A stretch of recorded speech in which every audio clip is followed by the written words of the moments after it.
Hello दोस्तों।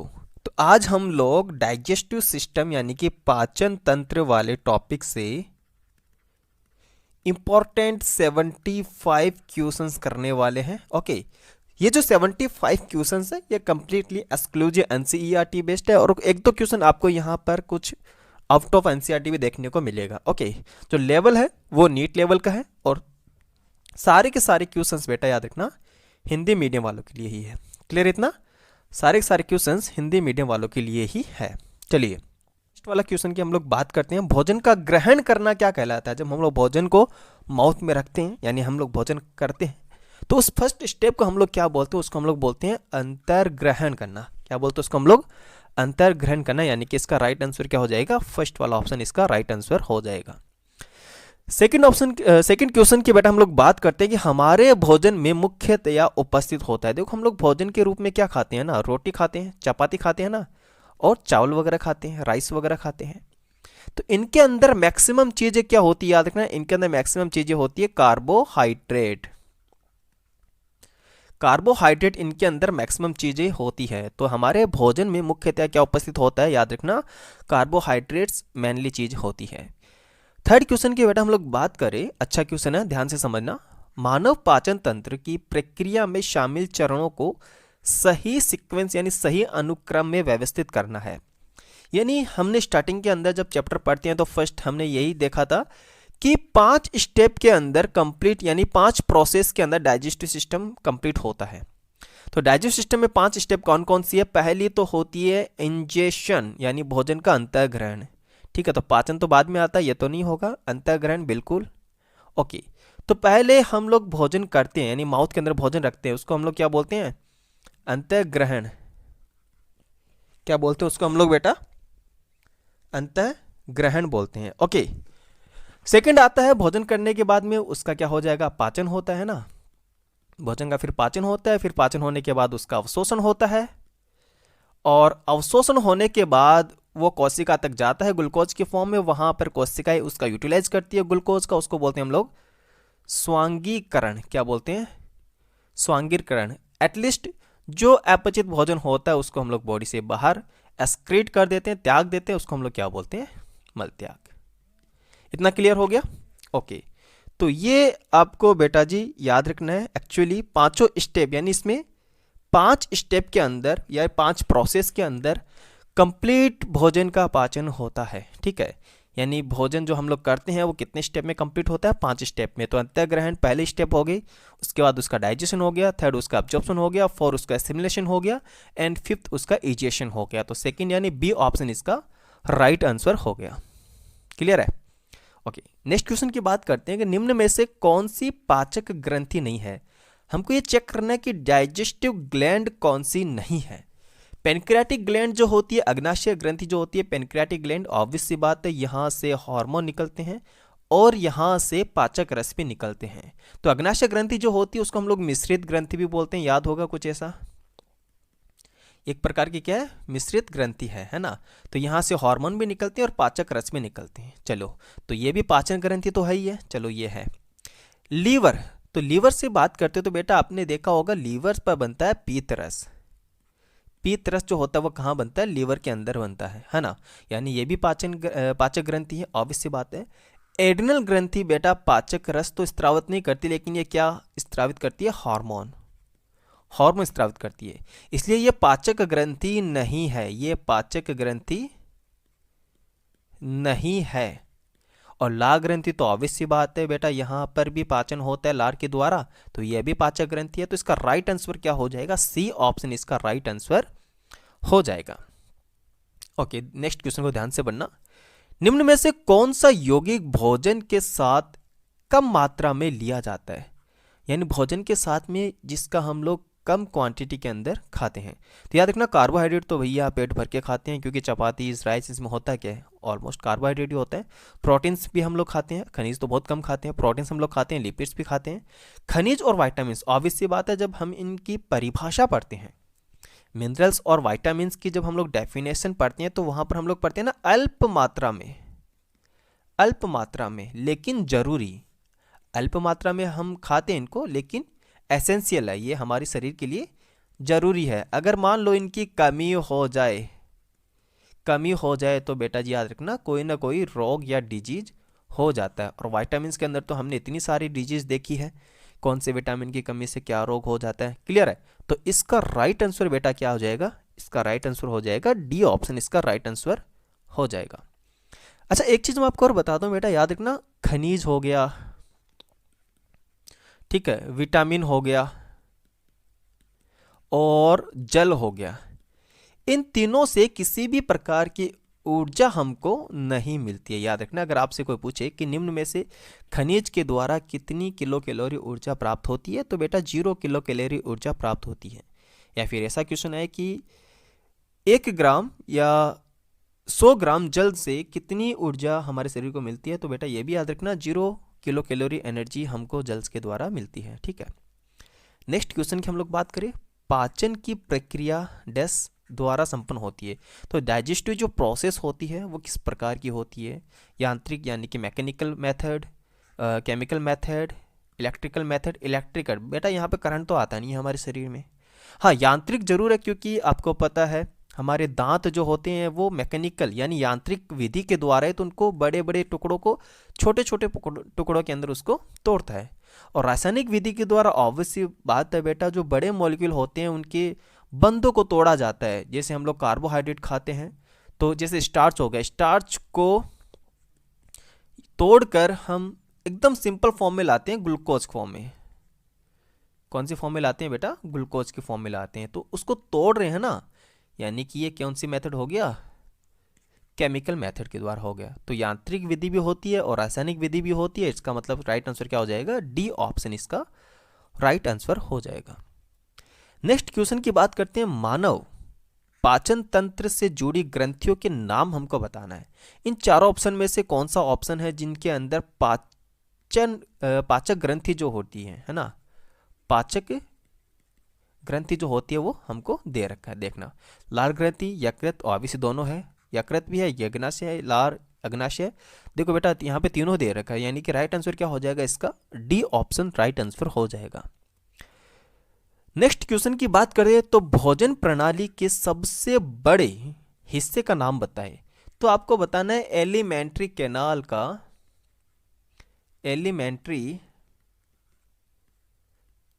Canal का सबसे लंबा पार्ट कौन सा होता है। तो यहां पर हमको यही पूछा कि सबसे बड़े हिस्से का नाम बताना है। तो आपको जब मैंने एलिमेंट्री कैनाल के बारे में बताया था कि इसकी जो इसकी जो लेंथ होती है वो 9 मीटर यानी कि 33 फीट के लगभग होती है, जिनके काफ़ी सारे हिस्से हमने डिस्कस किए थे, mouth, oesophagus, stomach, small intestine, large intestine.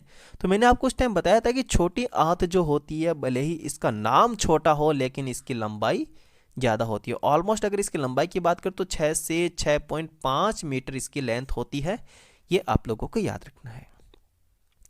Next question की बात करें तो वयस्क मानव का दंत सूत्र क्या होता है। डेंटल फॉर्मूला की अगर हम लोग बात करें तो वयस्क मानव का जो दंत सूत्र होता है वो होता है 21-23/21-23। तो ये दो तो है इंसिजर, ये एक केनाइन, ये 2 प्री मोलर, ये molar, as it is same है। और अगर इसका मल्टीप्लाई 2 करे, डबल करे, तो ये कितनी हो जाएगी, 32 हो जाएंगे, है ना। ये किस प्रकार से बनता है फॉर्मूला, ये सारी चीज़ें मैंने आपको बता रखा है। तो फोर्थ ऑप्शन इसका, फोर्थ नहीं होगा ना, यहाँ पे देखो 24 दे रखा है, थर्ड ऑप्शन इसका राइट हो गया, 21-23/21-23 हो गया। चलिए नेक्स्ट बेटा अच्छा क्वेश्चन है, ध्यान से पढ़ना। खट्टे स्वाद, है ना, खट्टे स्वाद के लिए कोशिकाएं जीव्या के किस भाग में होती है। तो अगर हमने पता हो कि मान लो ये हमारी जीभ है, सपोज करना, ओके ये हमारी क्या है, जीभ है। और अगर इसके हिस्सों की बात करें तो ये तो हो गया आगे वाला अग्रभाग, अग्रभाग, है ना। ये हो गया पार्श्व, ये हो गया पीछे वाला भाग या पिछला भाग, ठीक है। अब ध्यान से समझना, मैं सभी चीजों के बारे में बता रहा हूं। आगे वाला जो हिस्सा होता है ये वाला, ये टिप वाला जो हिस्सा होता है ये हमको मीठे का अनुभव करवाता है, मीठे स्वाद का अनुभव कराता है। इसके जस्ट पीछे अग्र वाले हिस्से के जस्ट पीछे की बात करें तो यहाँ पर हमको फील आता है नमकीन का, नमकीन स्वाद का फील आता है। लेटरल साइड की बात करें, पार्श्व की बात करें तो यहाँ पर हमको पता चलता है खट्टे स्वाद का, खट्टे का। यहाँ पर हमको किसका पता चलेगा? खट्टे का पता चलता है। क्लियर है? और पीछे ही पीछे की बात करें तो पीछे ही पीछे बेटा जी याद रखना, ये हमको यहाँ पर पता चलता है किसका? कड़वाहट का, कड़वाहट। ठीक है ना, कड़वाहट का पता चलता है। तो मैंने जीभ के सभी हिस्सों के बारे में बता दिया था। तो हमको पूछा खट्टे स्वाद के लिए जीभ का किस भाग में हमको फील आता है, तो खट्टे स्वाद के लिए आता है पार्श्व के अंदर यानी लैटरल साइड में। नेक्स्ट क्वेश्चन की बात करें तो याद रखना, सुविकसित पेलेटाइन रुगी निम्न में से किस में पाई जाती है? तो पहले पता होना चाहिए पेलेटाइन रुगी क्या होती है। हमारा जो पैलेट होता है, हमारा जो पैलेट होता है, पैलेट समझ गए ना, ऊपर वाला हिस्सा, तालू जिसको हम लोग बोलते हैं। तो तालू के ऊपर अगर आप देखोगे, अपनी जीभ से फील करोगे तो वहां पर इस तरह के कुछ फोल्ड नजर आते हैं, इस तरह से फोल्ड हमको फील आते हैं। तो ये जो फोल्ड है वो सर्वाधिक यानी स्पष्ट रूप से किस में दिखाई देते हैं? तो याद रखना, जो कार्निवोरस होते हैं, जो कार्निवोरस जानवर होते हैं, वो मांस को अपने दांतों के द्वारा पकड़ के रखते हैं, है ना। तो वो गिर न जाए इन रुगी, ये रुगी क्या होती है, वहां पर सुविकसित होती है, बाहर की साइड निकली होती है ज्यादा, तो यहाँ पर थोड़ा सा फ्रिक्शन क्रिएट हो जाता है ना, जिससे वो मांस का टुकड़ा, जो भी जो पार्ट होता है उनका फूड होता है, वो बाहर ना पड़े।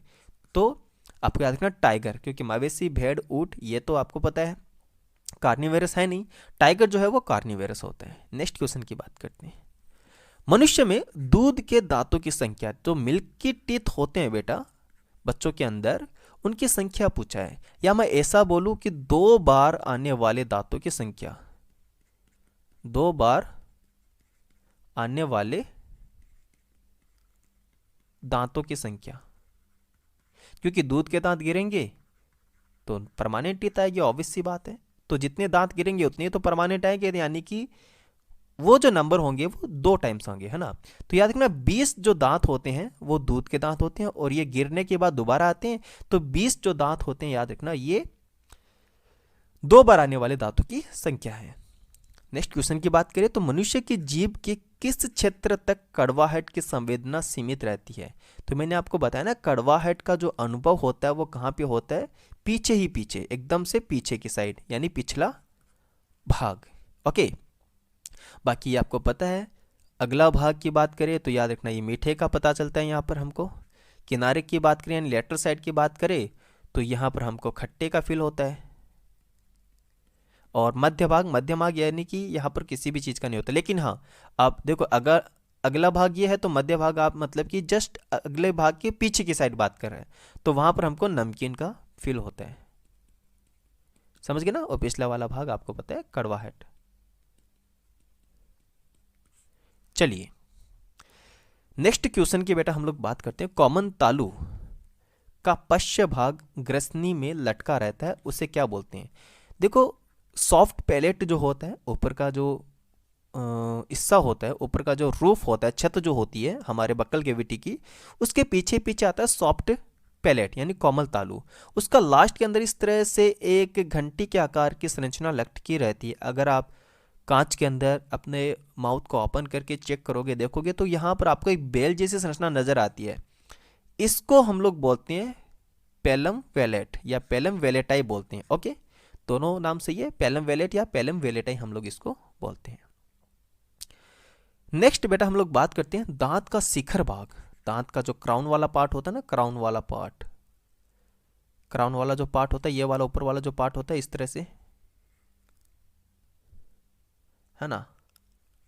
तो ये जो शिखर भाग होता है दांत का, ये किस चीज का बना होता है? ये शिखर भाग किस चीज का बना होता है? याद रखना यहां पर प्रेजेंट होता है इनेमल। क्या प्रेजेंट होता है बेटा? इनेमल यहां पर प्रेजेंट होते हैं। इतना क्लियर हो गया? ओके, क्राउन वाले पार्ट की पूछा है तो हमको याद रखना है। इनमें से कौन से दांत बच्चों में नहीं होते? देखो बच्चों का डेंटल फॉर्मूला से हमको पता चलेगा। बच्चे का डेंटल फॉर्मूला होता है 2102 बट्टा 2102 होता है ना, बट्टा मल्टीप्लाई 2 इक्वल टू 20 दांत होते हैं बच्चों में। तो ये जो कौन से होते हैं, देखो ये इंसिजर, ये केनाइन, ये प्री मोलर, ये मोलर। जीरो कौन से? Pre molar. इसको हिंदी में बोलते हैं अग्र च वर्णक। अग्र च वर्णक हम लोग इनको हिंदी में बोलते हैं। क्लियर है ना, अग्र च वर्णक हम इनको हिंदी में बोलते हैं। राइट बेटा, चलो बहुत बढ़िया। अस्थियों और दांतों में मौजूद रासायनिक द्रव है। अस्थि और दांतों के अंदर कौन सा रासायनिक द्रव है? तो बोन जो हमारी होती है, दांत जो हमारी होती है, मुख्यतः किसके बने होते हैं? कैल्शियम फॉस्फेट के बने होते हैं। शरीर में मौजूद सबसे मजबूत भाग, ये तो नॉर्मल क्वेश्चन आता रहता है, तो आपको याद रखना, इनेमल जो होता है वो हमारे शरीर का सबसे मजबूत भाग होता है। ये क्वेश्चन में बेटा अच्छा ध्यान से पढ़ना। फ्रेनुलम, तो मैंने आपको एक दिन बताया था फ्रेनुलम एक्चुअली क्या होता है। फ्रेनुलम मैं आपको बता देता हूँ, फिर से ध्यान से देखना। मान लो कोई हमारी जीभ है, ये सपोज करना ये हमारी जीभ है, इस तरह से मैं उसको ऊपर उठा के रखा हूँ, ठीक है। यहाँ पर हमारा टीथ है, तो ये जो जीभ नीचे से फर्श से एक झिल्ली के द्वारा जुड़ी होती है, एक मेम्ब्रेन के द्वारा ये बाइंड रहती है, राइट। तो इसी को हम लोग क्या बोलते हैं? फ्रेनुलम बोलते हैं। इस मेम्ब्रेन को हम लोग क्या बोलते हैं? फ्रेनुलम बोलते हैं। तो जीभ को मुख गुहा के फर्श से जोड़ने वाला वलन, क्लियर है ना, यानी हमारी ये जो जीभ है इसको फर्श, ये फर्श हो गया ना बकल केविटी का, फ्लोर हो गया, तो उससे जोड़ने वाला वलन यानी कि फोल्ड जो होता है वो फ्रेनुलम कहलाता है। ओके, नेक्स्ट 20 नंबर क्वेश्चन की बात करते हैं। तो निम्न में से कौन सा पथ निगलने एवं श्वसन दोनों में उपयोग होता है? कहने का मतलब है यानी ऐसा कौन सा पाथ है जब हम लोग निकलते हैं तब भी वो बीच में आता है, और जब हम लोग रेस्पिरेशन यानी ब्रीदिंग करते हैं तब भी वो आता है। तो याद रखना, उसको हम लोग बोलते हैं फेरिंग्स। क्या बोलते हैं उसको? हम लोग फेरिंग्स बोलते हैं, और हिंदी में उसको क्या बोलते हैं? ग्रसनी बोलते हैं। इसके भी बेटा 3 पार्ट होते हैं, ओरोफेरिंग्स, नेजोफेरिंग, लैरिंगोफेरिंग्स, है ना। देखिए बच्चों, अगर आपको free of cost completely live classes attend करनी है तो आप डाउनलोड कर सकते हो नून एकेडमी ऐप। नून ऐप को आपको इंस्टॉल करना है। इंस्टॉल कैसे करोगे बेटा, मैं आपको बताता हूं। हम यहाँ पर यानी जब मैं मेरी क्लास की बात करता हूं तो मेरी क्लास यहाँ पर क्लास 11th के लिए रहती है, वो भी हिंदी मीडियम, हिंदी माध्यम के लिए क्लास रहती है। टाइमिंग जो है मेरा वो शाम 7 बजे से है 8 बजे तक, यानी कि 1 घंटे हम लोग लाइव क्लासेस के अंदर बायोलॉजी पढ़ने वाले हैं, वो भी हिंदी मीडियम में। ध्यान से अब देखो, एनसीईआरटी का ऑलमोस्ट स्टेट्स के अंदर अप्लाई हो चुका है सिलेबस, है ना। एनसीईआरटी का ऑलमोस्ट स्टेट के अंदर ये अप्लाई हो चुका है एनसीईआरटी कोर्स। तो बच्चों, चाहे आप किसी भी स्टेट से बिलोंग करते हो, चाहे महाराष्ट्र, बिहार, यूपी, राजस्थान, किसी भी स्टेट से अगर आप लोग बिलोंग करते हो तो आप लोगों के लिए काफ़ी ज़्यादा बेनिफिट होने वाला है। अच्छा, अब नून एकेडमी की खास बात क्या है वो जरा मैं आप लोगों को बता देता हूं। पहले पॉइंट तो ये बच्चों, आपसे 1 रुपए भी यहां पे चार्ज नहीं किया जाएगा, है ना। ये 100% फ्री रहने वाला है ना, 100% ये फ्री रहने वाला है। आपसे 1 रुपए भी यहाँ पे चार्ज नहीं किया जाएगा। उसके साथ साथ देखो बेटा, यहाँ पर लाइव इंटरेक्टिव क्लासेस आपको देखने को मिलती है। जिस किसी की आप क्लास को अटेंड करने वाले हो, आपको पहले ही पता हो जाएगा कि आज हम लोग क्लास में कौन कौन सा टॉपिक पढ़ने वाले हैं। इतनी बात क्लियर हो गई। अच्छा, अब मान लो किसी कारणवश आपकी 1-2 क्लासें मिस हो जाती है तो याद रखना, आप प्लेबैक देख सकते हो। उन क्लासरूम के जो वीडियो है वो वहां पर आपको देखने को मिलेंगे, आप पीछे की क्लासेज को भी देख सकते हो। ठीक है बेटा। अच्छा, उसके साथ साथ आपको इस प्लेटफॉर्म पे क्या मिलेगा बच्चों, याद रखना, यहाँ पर हमको हाई क्वालिटी वाले नोट्स मिलने वाले हैं। नोट्स, जी हाँ बिल्कुल, हाई क्वालिटी वाले अच्छे कंटेंट आपको मिलेगा यहाँ पर, और वो भी पीडीएफ की फॉर्म में, वो भी पीडीएफ की फॉर्म में। जैसे ही क्लास एंड होती है उसके कुछ ही समय पश्चात आपको उस क्लासरूम के नोट्स यहाँ पर मिल जाएंगे, आप लोग पीडीएफ को डाउनलोड कर सकते हो। क्लियर है। अच्छा, उसके साथ साथ बताते हैं बच्चा, याद रखना, यहां पर किसी भी चीज के अंदर अगर आपको कोई डाउट हो, ठीक है, तो आप डायरेक्टली टीचर से बात कर सकते हो। डायरेक्टली जो भी आपका फेवरेट टीचर होगा, जिस टीचर की आप क्लास ले रहे होते हो, क्लास के दौरान अगर आपको कोई पॉइंट के अंदर डाउट आ गया तो वहां पर आप मैसेज भी डायरेक्टली कर सकते हो। लास्ट में आप टीचर से डाउट भी पूछ सकते हो। काफ़ी बेस्ट प्लेटफॉर्म है, मैं तो ये मानता हूँ स्टडी के लिए। ठीक है, चाहे आप इंडिया में किसी भी कोने के अंदर बैठे हो, वहाँ बैठे बैठे आप लोग अच्छे अच्छे टीचर्स की लाइव क्लासेस अटेंड कर सकते हो। तो इंडिया का first social e learning platform है बेटा, याद रखना, नून एकेडमी। क्या है? नून एकेडमी, है ना। ओके अब बेटा करना क्या है इसके अंदर, ध्यान से देखना, डिस्क्रिप्शन के अंदर आपको लिंक मिलेगी, वहां से आपको क्लिक करना है और अपने प्ले स्टोर के ऊपर चले जाना है। प्ले स्टोर के ऊपर जाने के बाद उसको आपको डाउनलोड करना है बेटा। डाउनलोड करने के बाद में अपने मोबाइल नंबर वहां पर डालना है ना। मोबाइल नंबर पे आपका OTP आएगा बेटा।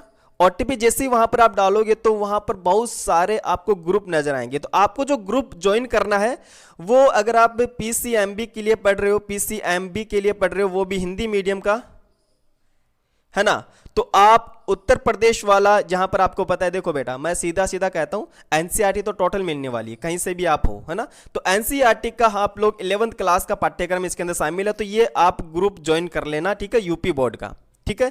ये याद रखना, ये 100% फ्री है, 100% बेटा ये फ्री है। तो मेरी क्लासेस यहां पर डेली आ रही है। 11th क्लास की बायोलॉजी मैंने यहां पर स्टार्ट कर रखी है, ठीक है बेटा। डेली मैं 7 से 8 बजे तक यहां पर क्लासेस लेता हूं, ओके। और क्लास जैसे ही एंड होती है उसके तुरंत बाद मैं यहां पर नोट्स अपलोड कर देता हूं, ओके। तो यहां पर आप डेली बेसिस के ऊपर मुझसे पढ़ सकते हो बायोलॉजी, वो भी free of cost, completely Hindi medium के अंदर, ठीक है। तो जितने भी हिंदी मीडियम स्टूडेंट है वो ये वाला कोर्स ज्वाइन कर सकते हैं, वो भी 100% फ्री है। तो डिस्क्रिप्शन के अंदर जो लिंक है नून एकेडमी की, नून प्लेटफॉर्म की, उसको क्लिक कीजिए, प्ले स्टोर के ऊपर जाइए, उसको डाउनलोड कीजिए और हमारा ग्रुप ज्वाइन कर लीजिए। जिस भी आप टीचर का मतलब पढ़ना चाहते हो, बहुत सारे टीचर आपको वहां पे मिलेंगे, जिसका भी आपको अच्छा लगता हो, आप जिसमें कंफर्ट फील करते हो, आप उनकी क्लासेस ज्वाइन कर सकते हो बेटा, ठीक है। उनकी क्लासेस आप वहां पर ज्वाइन कर सकते हो। तो बायोलॉजी 11th क्लास के कंप्लीट मैं इस प्लेटफॉर्म के ऊपर पढ़ाने वाला हूं। हमारी क्लास है वो डेली होती है, डेली हमारी क्लासेस होती है बेटा, ठीक है। तो यहां पर आप हमारे साथ जुड़ सकते हो डेली बेसिस के ऊपर क्लासेस के लिए। फिक्स आपको एक क्लासरूम जैसा माहौल यहां पे मिलने वाला है, ऐसा लगेगा जैसे आप मेरे सामने क्लासरूम के अंदर ही पढ़ रहे हो, ठीक है। तो विदाउट वेस्ट योर टाइम आप जल्दी से एकेडमी, नून एकेडमी को आप डाउनलोड कीजिए और हमारे ग्रुप के अंदर ज्वाइन होइए, ठीक है। तो मिलते हैं हम फिर आज शाम को ही 7 से 8 बजे तक हमारी क्लास होने वाली है। तो शाम को 7 बजे मुझे उम्मीद आप सभी बच्चे वहां पे आएंगे और हम लोग लाइव क्लासेस के अंदर पढ़ने वाले हैं। तब तक के लिए thank you so much, bye bye, have a good day, ठीक है।